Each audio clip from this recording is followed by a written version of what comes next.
Hi, my name is Justine Jones and this is my brand new podcast, Starting Over, where I will be meeting celebrities, everyday people and experts and finding out what happened in their life when they needed to start over. We'll be giving you lots of advice on sobriety, on starting a new career, relationship breakdowns. There's so much to unpack here. I hope you can join us whether you need to start over or whether you just want to tune in. Please join us on this new podcast.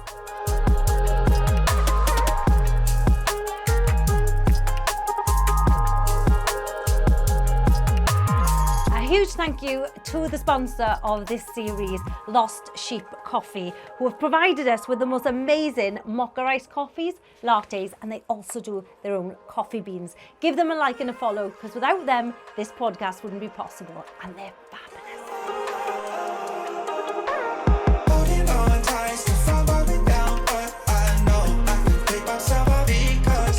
Welcome to a new episode of Starting Over. Now today I'm very excited to have my own personal psychic medium with us today, someone that I chat to see what's going to go on in the future and help me with my manifestation. He is psychic medium and manifestation coach Craig Lomas. Welcome, Craig. Oh, that was such a beautiful introduction. Thank you. Hope you are well. Hope everybody that's listening is well also.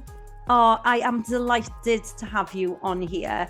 Now, some names we can mention because they do share that they've had readings with you. You've been doing manifestation coaches, some big names in the entertainment industry. And then there's some that you can't talk about because I know you look after many people all over the world, don't you? Yeah. There's quite a lot of people who I do readings for. It's very eclectic. So we have singers, actors, influencers, presenters. It's quite sports people, so it's quite a mixture of people. It just makes things quite fun, I suppose. In terms of who I've done readings for, I could certainly mention the ones that have posted about me before. So some of the people who I've done readings for would be Rylan, TV presenter, Rita Ora, Christine McGuinness, obviously yourself. Me, Justine Jones, yeah, obviously. Don't forget me. There, Justine Jones, thank you. There's quite a few people. It's a real mix of industry, big, what I call heavyweights, and it just makes my job a lot nicer that I have a lot of different people coming through. So, yeah. You get different walks of life and you're able to guide them. Now, being a psychic medium and a manifestation coach, obviously you're helping people to come to terms with certain things, to have a little look into the future, to speak to spirit, and to maybe manifest something that they really want in their life. Now, let's go back to little Craig. When did you find out you had this incredible gift? And was this something you always wanted to do, or did it just creep up on you? Well, firstly, baby, I'm still little Craig, because I've still not had my growth spurt. I'm still only 5'6". Still technically. So for me, when it started, would have been, you probably remember this. Did you used to go on like school trips as a kid? Primary school? Yeah.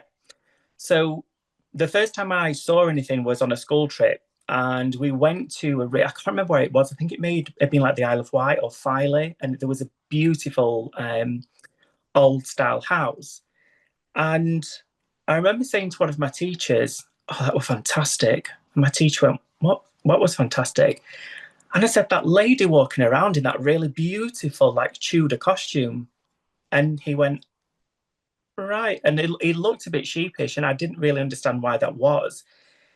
And then when I asked again later that day, he said, "I'm really sorry, but I don't actually know what it is that you saw, because there was nobody there."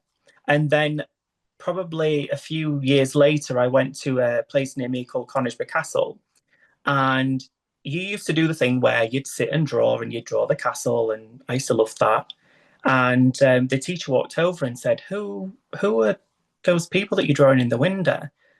And I was like, well, surely everybody's drawing the same people. They're looking out of the window. And I'd actually drawn figures in sort of like the traditional wear. No way. Yeah, and the teacher must have thought this one's absolutely cuckoo, because I truly was seeing those people. So when I see spirit, it's very much as if that we're on a call like me and you are right now. It's a very physical appearance of a person.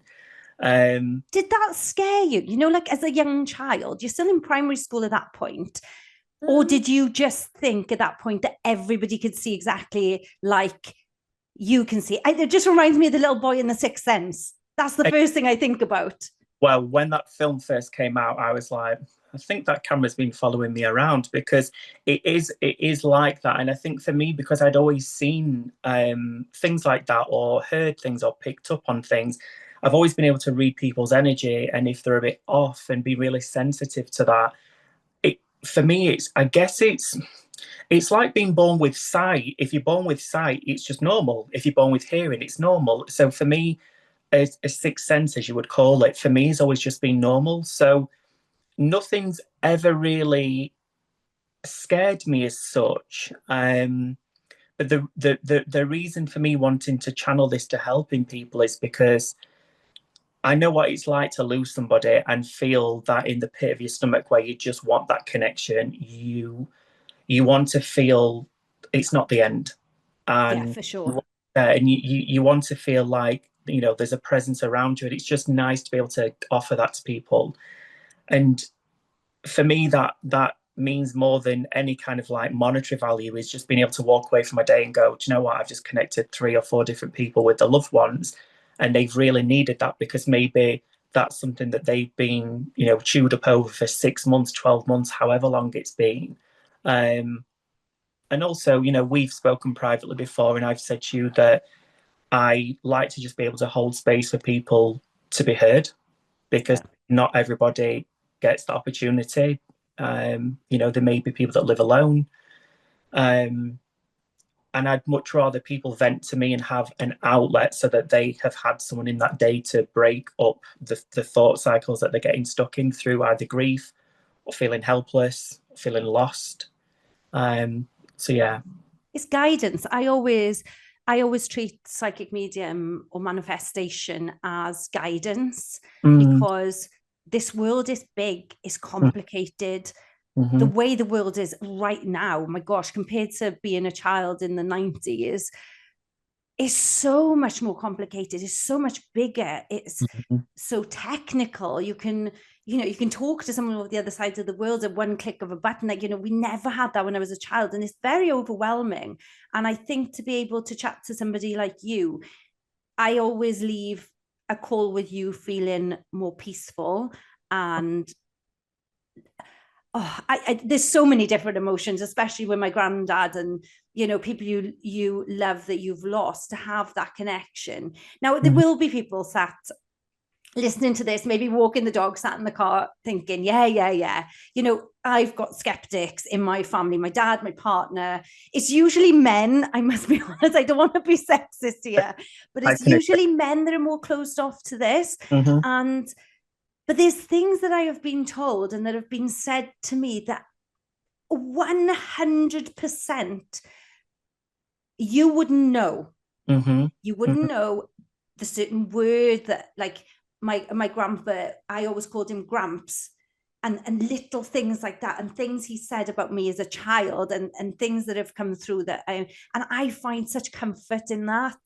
And I mm-hmm. think somebody really desperately missing someone, because you don't want to feel like it's the end and they're gone. Mm-hmm. I know, I totally get that, and I think there's definitely a correlation with how men's brains tend to work anyway, in terms of emotional intelligence. And it's no surprise, you may or may not know this, but girls' brains actually develop their emotional intelligence quite considerably earlier than men's do. And I think that forms a part of it. And also, not all men as a general bracket, but a lot of men don't really know how to process emotions on its basic form. Yeah. So anything on an intuitive level is very much guarded, because they kind of don't want to know. It's that very masculine element of Yes. want to know everything that's in front of me. I don't need to know about anything, and they're closed off. And it's also, I think sometimes the societally we are taught that these things belong in fantasy films, Harry Potter, Lord of the Rings, great films, by the way. But we're kind of conditioned to believe that it's all just fantasy and it's not real. So over the years, we get drawn out of that. So, you know, children are a lot more intuitive because they don't have a perception of the world or an expectation or limitation for that matter. So when you've got a child that's allowed to just be a child and just, you know, you say, oh yeah, okay, I believe you've got an invisible friend. An invisible friend is not an invisible friend, it's a spirit. And over time, that child is taught to believe you need to grow up now, that invisible friend's not real. And therefore what they do is they reject away that energy. So then it generally never returns because they're wow, is that's incredible. Do you know, I never knew that, and I never thought about it like that, we do go, oh, and it's those words, isn't it? Oh, grow up. Yeah. Yeah. Don't be ridiculous. Whereas when we're kids, you know, we're in the playground, we're playing, you know, you remember like getting married to one of the boys in primary school, and someone's the bridesmaid, someone's the best man, someone's the dress designer, and you know, you live in your little fantasy world, don't you? And I think when you grow up, you get responsibility, and we are told to grow up, which is quite sad, really. In a way, because I quite like living in, I'm a Pisces, so I definitely live with rose tinted glasses on in my little fantasy world, you know. It's all part of, it's our pre-programming though, at the end of the day, babe. We pre-programmed a lot. So a child at school, for instance, this happens a lot, and I've seen it over many years with, you know, my own friends, children of my friends, and and there's many amazing educators out there, but it's easier to say to a child what they're good at. Oh, you're great at painting and drawing, but there might be a child that's actually, they may be a great mathematician, but because they're not very good at it, they're told, well, you're not so good at maths, but you're great at art, you're really good at drawing. So what we do is we reinforce in a weird way a subconscious pre-programming that I'm never good at maths, I never will be. So even if that child might get to say 16, 18, 20, and they're thinking to themselves, I'd really like to be an accountant, or I'd really like to go into business, their pre-programming is, well, I'm not very good at that, so I'll just stick with drawing and painting. That's what I'm good at. And that's what happens a lot. And this is why a lot of people can block themselves off to opportunity. I'm glad you just said that word, because the last reading that I had with you was incredible, and you leave a voice note. So I often listen to it. You leave as a voice note, which I love, because I play it over and over. And when I'm driving in the car to work, or I'm on the train, I need to, you know, reinforce certain things into my mind. So one of the things you said to me, which nobody's ever said to me, and it's in me, and I never say it out loud, but I always think, Justine, you've left it too late. You're 43. You really want to be an actress. You've always wanted to be an actress. You know, obviously I've done the TV presenting. I've managed to accomplish that. I'm on Morning Live, which I absolutely love. And I'm really proud of that. But with the acting, I think it was because women were always told in Hollywood that if you're over 30, you're basically thrown in the trash can, which isn't the case now. Demi Moore has just won a big award. She's incredible, and she's in her 50s. But I always tell myself, you're too old, you can't do it. And that was the one thing you said to me. And I know the minute where you talk about that in that voice note that you sent me, and you say, stop blocking yourself, Justine. You are blocking the energy to be the actress, because you keep telling yourself, I'm too old, I'm past it, I left it too late. Now, what would you say to our listeners now today that are blocking themselves? How do you unblock yourself? Sometimes the best way to unblock yourself is to remove yourself completely out of the current reality that you're in. Because if you're living in a reality where you feel you're just stuck in a rut, there's not really much scope for, you know, achieving anything else, and you think, well, this is all I'm very good at, you know, I'm a cleaner, I'm only good at cleaning. That isn't the only thing that you're good at. I would say list the qualities within yourself that you are, whether you could be kind, compassionate. We have to practice self-love, self-belief, and working on self-esteem to actually be able to remove a block. Because someone who's so deep in, I hate to put it like this, but when we all as human beings, we can be woe is me. A lot happens and we get stuck in that, oh, life's just happening to me. Life is not happening to anybody. We're part of life, you know.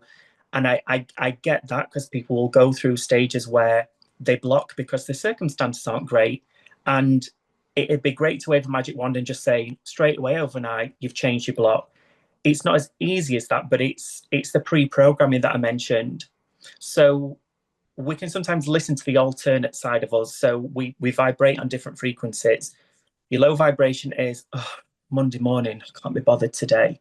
And what that will do is straight away, you've created a block. So you've said today will be eventful, full of stress, full of thinking my car might break down, might miss my bus. So that low vibration is a block. So the way to remove that block straight away is to wake up in the morning and practice gratitude, because without gratitude, we don't really have anything. It's like if a server came to you with your food, you'd say thank you because you are grateful. So it's not that we can't say thank you, it's that people feel really stupid and feel weird being grateful for waking up in a bed, waking up with the heating on, being able to, have food in the fridge, fresh water. But it's these little things that we have to give, gratitude for, be grateful for, and that will start to remove blocks externally. And it's surprising when you start to say, I'm grateful for this and this and this, flip things on its head. You missed your train. Oh, fair enough. You might be late for work. That's fine. Look at it from a different way. Your block already that day is, I'm going to be late for work. I'm going to be stressed. I'm going to get told off. You've already created a narrative of a day, and that plot will never change unless you do. So if you actually sat and thought, actually, it's 10 minutes to the next train, I could listen to a podcast. I could listen to music that lifts my mood up. I could actually start planning my day now before I even get to work. So when I get there, I can hit the ground running. Societally, we can be quite negative creatures, and we have to try to get out of that a bit more and chip away at it. Changing your mindset. And do you know what? I did that. New year, new me. Beginning of 2025, I said, I'm going to be grateful. And I've chatted to you about this. Mm-hmm. It's changing your mindset. So sometimes I will think, I've got to drive up to London. My last live show is 10 till 11 p.m. By the time I get my car, it's 11:30. It's going to take me 3 hours to drive home. Oh my God, it's middle of the night. I'm going to be so tired tomorrow. Mm-hmm. Now I go, I'm driving to my job. I love my job. I work with great people. I'm filming. I'm doing something I always wanted to do. I've got a lovely car that's going to get me back. I might be a bit tired tomorrow, but it's okay. I can probably have a little half an hour shut eye in the afternoon. I'm healthy. I'm able to go to work. I'm happy. When I get home, my kids are in the house. My dog is in the house. I'm going home to my house, which has got water and food. And honestly, the difference is astounding. It's how you look at life. You can look at it as woe is me. And I promise you, I have been the worst person for that. The worst. I have really done a job on myself and my life. My house isn't good enough. It's funny you said I'm a cleaner. I was a cleaner. I'm living in a little council house. I haven't achieved anything. I'm in my mid-30s. I'm divorced. I'm on the shelf. It's like, instead of going, I'm healthy, I'm happy, I've got a house, I've got a job, I'll build my way up. I can do this. Yeah. It's talking to yourself in a certain way. And like you said, you feel stupid sometimes, but I will now look out the window and sometimes say out loud, what a beautiful day. It's just those little things that you've just got to remind yourself of, because we become so consumed by, well, to be fair, consumerism's not great. We were so consumed by the latest this or this or this or this. And a lot of people feel like a failure. But I always say to people, success is so subjective. There is no marker of success. Success for somebody who's going through a rough time could be to get washed and cleaned that day. And that is something to be celebrated. They can give, gratitude for the fact that they got out of bed and did that and they fulfilled a task. That's success. Somebody could land a £5 million property deal that same day. They look at that as success. They're two totally different things, but it doesn't matter the level of success. It's still a success. It's still a win. Yeah. And that's the problem, is we are comparing ourselves to a lot of the time unattainable wealth and status that only very small people in the world have. And honestly, my take is that money and material possessions, they create a sense of abundance, but they don't create happiness. Happiness comes from gratitude, the people around you, and actually your mindset, your health, all of these things. That for me personally is true happiness. But we focus for sure on money, cars, house, and that's fine. That is fine if that is what someone's level of success is. But if you believe you'll never have it, you'll never have it. It's as simple as that. And I think the other thing is we are surrounded by very materialistic things, and we see it. So talking about, like we did earlier, the 90s and the early 2000s, I couldn't see what someone in Dubai was driving. No. I couldn't see that somebody was in the Maldives on a holiday. I didn't see this stuff. No. Now, at one click of a button, it's called doom scrolling. You can doom scroll. So-and-so's in a 5-star resort somewhere, and so-and-so's got a Lamborghini for the day, and someone else has just had the new Range Rover, and you can go down a rabbit hole and really do a real big, painful hurt to yourself as to what you've achieved. And there's one saying that I love, and it's yourself 5 years ago would be so proud of yourself right now. And I often have to remind myself that if it's like a 9-year thing for me. If I look at myself 9 years ago, starting from scratch to now, but I can still be mean to myself and go, but I should be doing more acting. And, I'm not quite where I want to be presented. I want more. And there's a fine line between being grateful as to where you are now and being super ambitious. And I always find the people that are the most ambitious are the most stressed and unhappy. And there's nothing wrong with ambition, but you have to be super careful.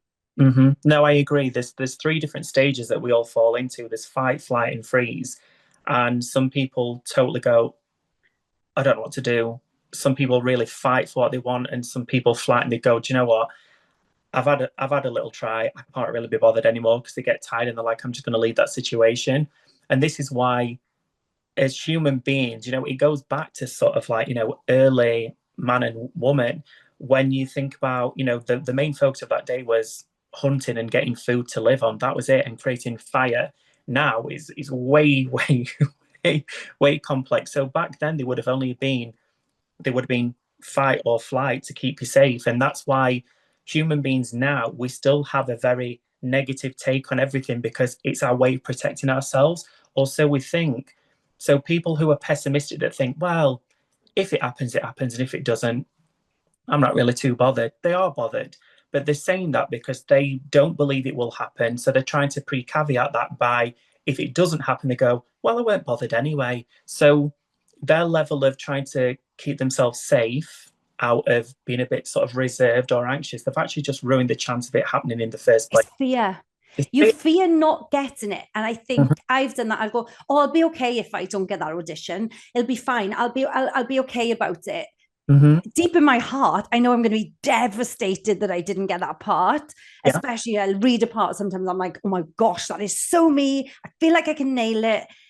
But before I visualize, and we're going to go on to this in a second, before I visualize myself on that set, playing that part, living that life, being that person, putting that energy out there, straight away I go, oh, well, I might not get it anyway, because I'm probably, I'm not high enough on my IMDb page. Anyone who's an actor will understand what I mean. I'm not this, I'm not that. I haven't got enough experience. They're going to go for somebody else. And straight away, going back to that word, I've blocked myself.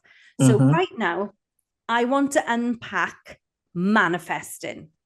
Now, the skeptics that are sat there are going to go, oh yeah, you wake up in the morning and you say, I want a Ferrari. You see yourself, you feel yourself, you get that. And then all of a sudden, because you've manifested it, you've got that Ferrari. And they go, but it doesn't work like that.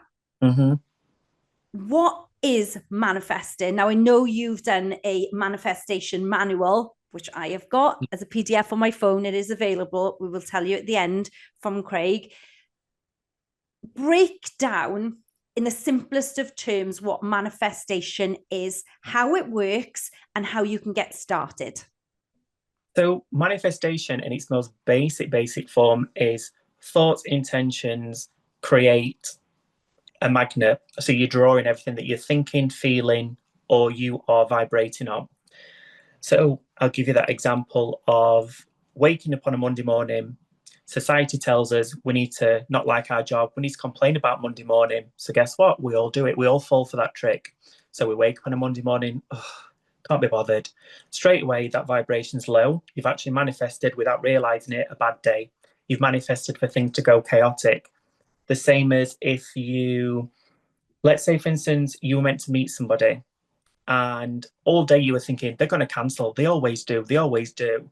When they cancel, in your mind, you're thinking, well, I know, all right. But actually what you've done is you've manifested them to cancel in the first place because your vibration was never expecting them to turn up anyway. So why would they? So we are actively manifesting without realizing every single day. It's our thoughts, it's our routines, it's our habits. It's things that we've got ourselves into that we have to go, well, if I can manifest that, well, then I can be more mindful about my manifestation and actually start to raise my vibration for something I do want rather than don't want. And so it's vibration and energy, right? Correct. So that's what we're talking about. Yeah. So let's say, I'll give you a really good example. So in the past, whenever I've had job interviews, I've always come from a place of self-assurance. I've raised my vibration. I'm good at what I do, so I don't need to sell myself. I've raised my vibration to a point where I've almost created a visualization in my head of how that meeting's going to go. And I've sat and thought for a few minutes and gone, they're actually selling it to me. I'm not selling myself to them. The whole point of this interview is that they want to sell their brand, their business to me, for me to decide if I want it, not the other way around. So it's changing the narrative helps as well. So by me doing that, that meant that this one job I applied for, I actually ended up getting way above the salary expectation because I said, I'm playing hardball. I'm not going any lower. They couldn't give me the balance that I wanted of working from home and all that kind of stuff. And it even said in the job description, none of this. And I thought, no, I'm manifesting it. That's what I want. That's what I deserve. I'll get it. And I know that that's what I will have. And I got the salary that I wanted.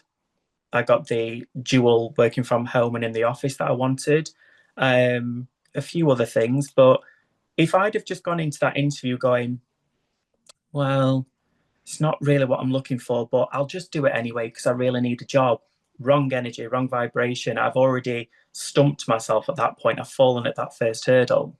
And do they feel that? So especially like an in-room interview. Now, in the acting world, we call this status. So straight away, if a script comes through, I'll talk with the director or talk with the writer and we'll discuss the status of my character. So if I'm a low status, I'm quite meek, I'm quite mild, I'm not very confident, and I'm probably sort of the person that's achieved the less within that scene, right? If I'm a high status, Justine's the CEO of the company, she's walked in. So that's how we look at it within acting. And you look, next time you watch a movie or watch a scene in a TV series, have a think of the status of each character. And they will have discussed that and thought about it before they've stepped on set. Yeah. But we have to, I feel, bring that into life. 100%. Because, like you said, they would feed off your energy. Now, your energy in that interview went in, I'm going to get it. You're going to be lucky to have me. I'm very good at my job. I'm the person you need. And I think I deserve more money. And I want to work a little bit from home. So, but I'm so good.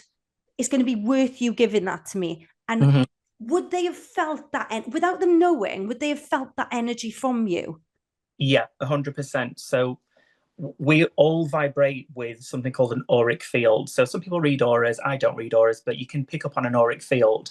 Some people might say, oh, I really vibe off that person. That's because they've affected your auric field. So for instance, when we have a call or an interaction, because me and you are quite, we're quite lighthearted, we like to, help each other, we are actively making each other feel like anything's possible. But yes. If I was to ring you up tomorrow and I was just going, straight away you're going to feel a bit uneasy and think, have I done something wrong? Or you might take it on as if you've done something. Yeah. Because what's happened is my auric field's affected yours. If you were sat in a coffee shop, you might be sat typing away, just, enjoying your day. And then somebody sits next to you and you think, oh, feel a bit off next to that person, something like, and you just feel a bit like your energy shifted. It's because their auric field has started to push into yours. And that's why I always say, look at your surroundings, look at the people that you're around. If you're around negative Nancy's, people that will go, oh, well, that only happens to rich people, I'll never have that. Guess what? You've just allowed that person's auric field to affect yours. And unless you go and brush it off, it will continue to consume you. And I've fought against that for many, many years. I've had people around me like that. And they say, don't they, you are, I can't think of the exact saying now, but you are who you surround yourself with. And it's so powerful. And people who listen to this now will know, if they go in their phone book, your friend, you need to, if you're feeling a bit flat, your friend you're going to go around to. My mum's got her best friend, Paula.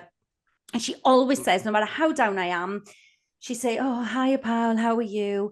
And then she goes, 5 minutes on the phone to her, I feel like I can accomplish anything. She goes, come on now, Lizzie, come on, let's go for a coffee. Right, everything's fine. Don't worry about that now. You can't control it, so don't worry about it. Yeah. And that friend lifts her. And I've got friends like that, but I've also got friends that I know, and I take a deep breath before I call, and I go, oh God, I know they're going to drag me down. And that's the words I say. And it's really awful to feel that with someone, but their negative energy. And I'm an empath, and I've really read about this. So, I've been really trying to find myself and work on myself. And I've read about that. And I absorb other people's energy so much. And it takes me, if someone has zapped my energy, it takes me a while to bring myself back, because I get really affected. Also, if I speak to someone who's having a really bad time or something awful has happened to them, when I leave them, I leave with that sadness and, oh my gosh, I feel it. My best friend lost her mum, who was my mum's best friend, oh my gosh, nearly 15 years ago. And that affected me so much because I felt so much pain for her. I found it really difficult to ever remove that feeling, because I felt like it was traveling with me, because I knew her energy was so affected by it.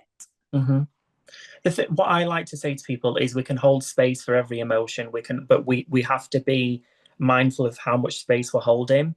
So, you as empaths, as we are, there's many empaths. And I had a client a while back, this is probably about a year ago, and she wanted to know about, in her reading, she wanted to know about the state of the world, and none of it was about her. And I said, look, as much as I'd love to focus on what's going on around the world and to give you that information, what do you want to know about you? So she was very self-serving, very sort of like self-sacrificial in that way. And she'd allowed herself to be too consumed. And what she'd forgot to do is tend to her corner of the universe, which is what I tell people to do. You can only tend to your patch and fully give your all into that. There's only so much, sympathy, empathy you can give to people, where they have to do something with that. And if they don't do something with that, it's like, well, okay, well, I need to remove a little bit of my resource, because it's kind of, I'm not focusing on my little patch of the universe, and that's kind of affecting me. And as some people might think that it's quite cold, but you just have to detach. I can give you an example of when this happened for me. And this is a fair few years, but maybe like 7-8 years ago. And it was just before Christmas, and I was with my boyfriend at the time. And he said, I'll nip in this shop and you nip in that one. I said, fair enough, I'll meet you back at the car. And me as an empath, I picked up straight away this woman in a Santa hat crying outside this shop. Now, loads of people walking past her, not my problem, or laughing at her. And I thought, there's something not right with this woman.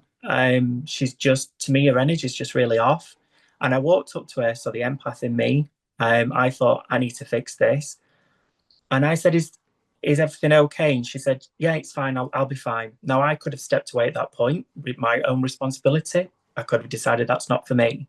But I thought, no, I've got enough in my reserve right now. She's not going to take away from my little patch. I can afford to give her that. So it's a bit like giving out sweets. You've got to keep some for yourself. So I spoke to her and I said, well, if you don't want to talk about it, can I at least give you a hug? And she said, yeah, that'd be really kind, actually. And as soon as I hugged her, I felt really upset. And she started crying, and I got really, really, it still makes me upset now, to be honest. And the reason why is because her daughter worked in that shop that she was stood outside, and she'd passed away 3 months earlier. And it was the first time a mum had dared to go into the shop since her daughter had passed. And I picked up on all that energy. So I'm quite a chatty person. I'll talk to anybody, people on the till, walking around the shop. Yeah, me too. Takes me hours in the supermarket. Like, yeah. oh yeah. A face cream. But I was walking up and down the aisles, and I just was really sullen. I was looking down. I couldn't even talk to the person on the till because I felt that upset. And I got into the car and I just burst into tears. And I still think about this woman years later. And this is how different me and my ex were. He was very much closed off to being an empath. And he said to me, "You're stupid. Why are you getting upset about a stranger?" And I thought, well, one, you're not the one for me at that point. But secondly, I thought, there's definitely two totally different people in this world. And he was obviously keeping all of his reserve for himself, you know? Yeah, we're all different, aren't we? And like you said, I definitely feel things really strongly. And I get people's emotions coming over me. But you learn, and I think it's definitely an age thing as well. As you get older, you surround yourself with your people, you surround yourself. And there's another saying is I can't think of it now. Oh gosh, what's the word? Not take advice. Look around when you're feeling at your best, because they're your people. Can I just say, it's just my perimenopause brain. I keep forgetting words, honestly. Oh God, it's lovely being in your 40s. No, but it makes a lot of sense. And, I think this is what I've spoke to people about before, and this is why I think it's incredible what you're doing. Starting over is the whole premise of this is people can empower themselves at any age. You go through your teenage years worrying about what you look like. What does my skin look like? I look too fat, my hair's horrible, I've got greasy skin. And then you get into your 20s and you find a routine, you think, oh, but that you're still comparing, you're still thinking, I'm not quite there yet. I'm not quite there yet with my job and so on. In your 30s, you may be at a stage where you're a little bit more comfortable. And in your 40s, that should be when you have your peak. Because for me, you've got the 40 years of life experience and hopefully lessons that you've learned, and you've abolished the pre-programming, and you've decided, actually, do you know what? Screw it. I'll just... Yeah, it was definitely when I was like, fuck it, I'm 40, fuck it. I don't care. Sorry for me swearing. But honestly, I did think that it's like, I spent so much time worrying about what everybody thought of me, worrying to say I wanted to be an actress or be on TV, because people would think, oh God, look at her. And I did have that obviously as well. Who does she think she is? Oh God, she just wants to be famous. She just wants this. And oh my God, it'd eat me alive. So I wouldn't say certain things in front of certain people. I didn't want to be seen as a show off or anything. And now I just think, do you know what? No, that's what makes me really happy. And that's what makes me me. And I'm not going to spend my life, which is flying by, worrying about what everybody else thinks. I'm going to manifest what suits me. I'm going to manifest what I really, and I'm going to put this out here today. I wasn't going to do this. Put this out here. I've watched Casualty since I was young. My mum and dad watched it every Saturday night. They'd have their dinner and they'd be ready and finished dinner, all the dishes away, sit down with a glass of wine on a Saturday. So Casualty has been massively in my life all through. I know quite a few people in there. I've done it. I did a film with Charles Venn, who is amazing. He plays Jacob Masters on there. Gareth Evans, one of the DOPs on there. I know a lot of people on there, and it's always been my dream. And every day when I manifest, I see myself in the nurse's outfit as a nurse. And when I see the credits going up, I always see Justine Jones, playing a certain part. I don't know the name, but I manifest it every day. And, I would be so conscious years ago to even say that out loud, because people, oh God, somebody might laugh at me. Somebody'd say, oh God, she's never going to do that. Or it might never happen. And then I'd feel stupid. But now I put that out there because that is my dream. and no dream is too big. You've just got to go for it, manifest it, see yourself doing it, and work hard and don't give up. No, I completely agree. And the thing is, again, it comes down to the limitations that people place on themselves because they decide to not do anything about it. They then put the limitations onto us. You know, I loved my job that I worked as a full-time designer before I went full-time self-employed doing this. I loved that job, loved the team, just everything about it was fantastic. And unfortunately, circumstances changed where it just wasn't possible for me to be commuting that much anymore. And I had to leave. And I thought, right, okay, I could look at this and go, boo-hoo, woe is me. I've been forced out of my job. Now what do I do? Or I could do something with what I'd already started, which for a good 6 months was readings as well as my full-time job. And 2.5 years later, I'm still doing it because I believed in myself. And I did. I had people that said to me, you're leaving a well-paid job to do what? Tell people the fortune. And I went, yeah. For me, I've never been one that's bothered what people think of me, quite honestly. Unless a person's opinion is paying one of my bills, you can shove up your ass, quite honestly. I love it. So I've always been like, I don't know if it's because I'm a Leo or because if I'm the middle child, I don't know. But I thought I'm not listening to people's opinion of what they think is success. They were thinking success was this well-paid design job. I was thinking success for me is being able to help on a mass scale and elevating myself and elevating other people in the process. That was my success that I wanted. I didn't want to be commuting 5 hours in a car every day, 5 days a week. It's soul destroying. And I thought, no, that's not for me. And you've got this gift, you've got an amazing gift, and you're using it. And like you said, being an empath like you are, you feed off people's emotions. And when you send over that recording of telling someone some guidance, you know, and also boosting them in a way, you can do this. Like the one you sent me, you can do this, Justine. It's not too late. You know, I'm sure once you've pressed send, you feel like you've used your gift, you've really guided someone in the right direction in their life, and you're making a massive difference to their life. You have to mine completely. And the manifestation manual that you sent that is available, you can, before I forget, I want to say that if you go on Instagram, it's Craig's Oracle, Oracle. DM Craig, give him a follow and DM him. And he has got a manifestation manual available, which you can purchase, but also he's a psychic medium and manifestation coach. So you can contact him and get some guidance. The rest of the entertainment world, the big entertainment world out there, you've got clients in LA and all over the place.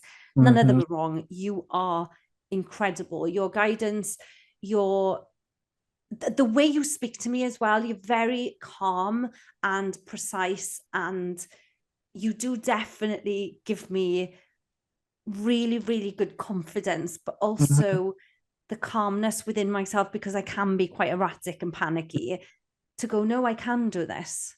And I love that about you. We've become really good friends since obviously meeting and doing some work together. And I am so thrilled that you're one of the episodes. If you want more information on manifestation, obviously contact Craig. There's techniques on there. There's Q&As in there as well. And have a look and have a really good think about these blocks. If anyone takes anything from this podcast episode, is stop blocking yourself. So I'm going to give Craig the last word on this. Tell him, Craig. So the blocks, remember your pre-programming. So a great example of this is, look at it this way. Let's say you go to the supermarket every day and you think you found a shortcut. So you follow that shortcut every single day, and somebody might then turn around to you and go, oh, why have you gone this way? There's a shortcut. And it might be shorter. Your pre-programming in that moment is telling you, your block is telling you, I'm not listening to somebody else because that's the way I've always gone. And that's what we have to get out of. We have to try a different route. Just because somebody is telling us a different, doesn't mean to say they're trying to tell us what to do, but we can also listen to that within ourselves and go, actually, screw it. I might as well try it. You know, the whole point starting over, try a different path. Stop going down the same path and expecting that you'll see something different, because you'll just keep seeing the same thing over and over. And manifestation, it's the same thing. If you don't adjust your attitude and your belief, you'll keep experiencing the same thing over and over. and you'll just not end any karmic cycle that you've been stuck in, unfortunately. But you can do it, and you will do it. We are doing it. We're doing it every day. So let's make it more directed, that we manifest abundance rather than fear, anxiety, stress, lack. We don't need to do that. High energy, confidence, exactly, and believe in yourself.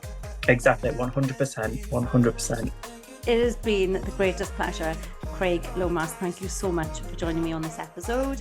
You can watch it on YouTube, you can get it downloaded and have a listen on all the different platforms, and we will be back next week with a new episode. Thank you for listening.